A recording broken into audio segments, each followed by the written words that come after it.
So in this Webull tutorial video, I am going to be showing you guys how to open a margin account here on the Webull application. So the first thing you have to do is open up the Webull app. Once that is done, I want you to go to the bottom right and press on the menu tab located right beside the markets options. So go to the bottom right, press on menu. On the menu screen, scroll down a little bit until you get to shortcuts here, and then press on the settings icon in between Help Center and Market Quotes. Press on Settings. Once you're here where it says Manage Brokerage Account, so for me it's the second option down, simply go ahead and press on that. Then once you're here at the bottom it says Margin Account, Apply Now, simply just press on that as well.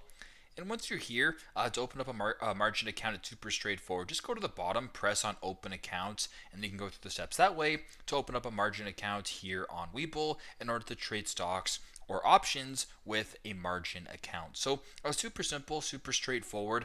This is how to open up a margin account here on the Webull application.